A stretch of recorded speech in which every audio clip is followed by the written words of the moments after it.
It's the gateway to Tasmania's World Heritage Area, but fewer and fewer visitors are tackling the drive to Strathgordon and the Gordon River Dam. With big-name tourism drawcards such as Port Arthur suffering a drop in visitor numbers and Tasmania's national park visitors on the wane, it's little wonder that an area some say is poorly promoted is really feeling the pinch. Fiona Breen took a look and discovered the area is a ghost of its former self.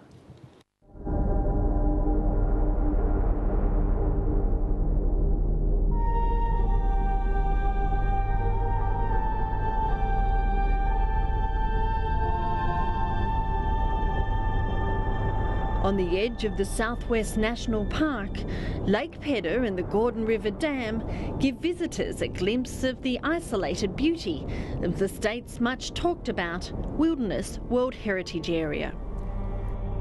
This is like the jewel in the crown, one of the jewels in the crown, you know. We have a lot of tourists in the area. They come out this way. This has scope for many walks. You can walk to the southwest track, you can walk to the south coast track. It's got fabulous short day walks, it's got long walks as well. A jewel it may be, but tourists are losing interest. Parks and wildlife figures show that, like most of the state's national parks, there's been a drop in visitor numbers. About 30,000 people travelled west of Maydena on the Gordon River Road last year, 10,000 less than the year before.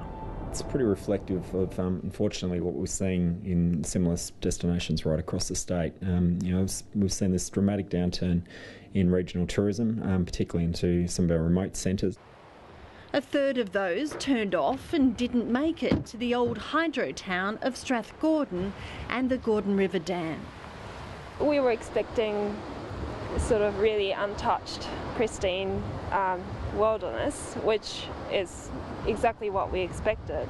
But then I guess we haven't seen much of sort of walks or signage after entering into World Heritage. Tourist operators aren't surprised about the confusion. Some believe the area is not promoted enough and tourists don't know what to do when they get there.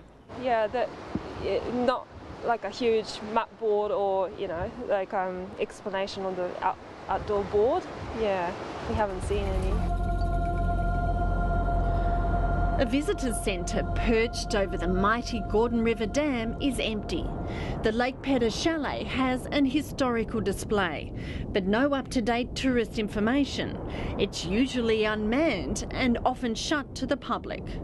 Unless you're actually staying somewhere that can tell you what to do and where to go and what's really lovely, I think you would be perplexed.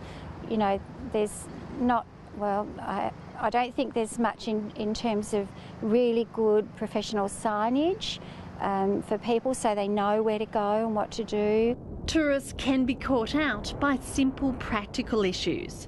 Some don't realise the last food and petrol stop is at Maydena.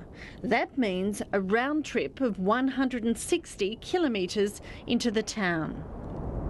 When people are staying in the area, we can get them prepared and organise them to go out for the day.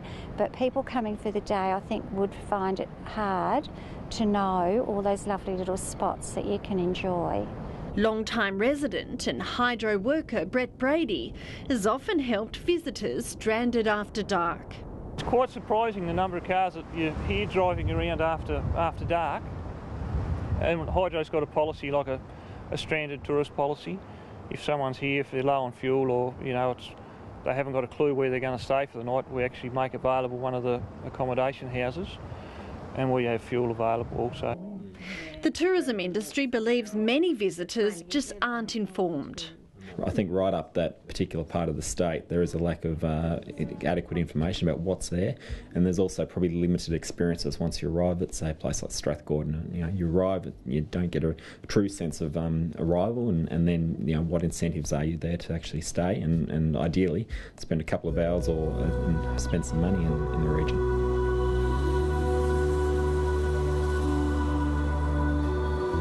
The weather can be a challenge, even for the locals. Because, it can be like this for a fortnight, a month. You can have drizzle every day and you don't see the sun And tourists are happy for it to rain a little bit, but not for 3 or 4 days in a row. Keith, do you remember when we put dahlias in here? Yeah. And they grew right up here. Barbecue. And the barbecue, you had a crooked chimney, remember?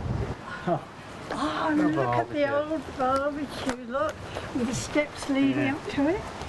Oh, look at that view, isn't it just beautiful?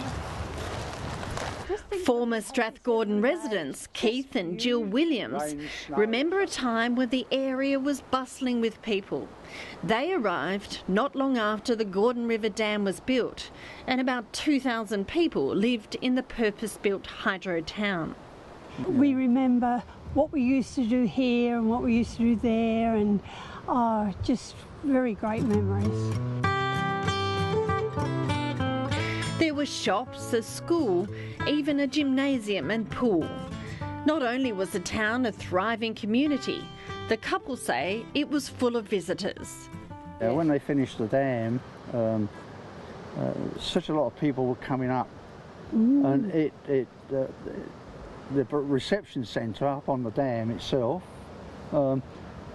they had to build that because there was so many people coming up to see it, it just took off. The Lake Pedder Chalet was the heart of the town, a centre for social get-togethers.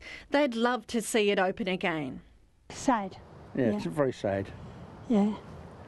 But you can understand why. If they haven't got the people, well, it's just not viable. A spokesman for Hydro says it's been approached with a proposal to reopen the chalet, but it's yet to make a decision. The tourism industry believes Hydro could do better. Hydro needs to accept that they have a substantial undertaking in that area, and the reality they have a responsibility in ensuring that the numbers that do currently make the trip or at least have some degree of experience and some access to basic infrastructure, and that's part of their responsibility, I would have thought, to the broader Tasmanian community. While they wait, there's nothing to suggest visitors travelling the dead-end road to Tasmania's rugged World Heritage wilderness will rise anytime soon. We've got to be more aggressive in promoting the state as a whole, and particularly promote what's unique and special about our state, which is places like Strathgordon, which offer unique wilderness experiences.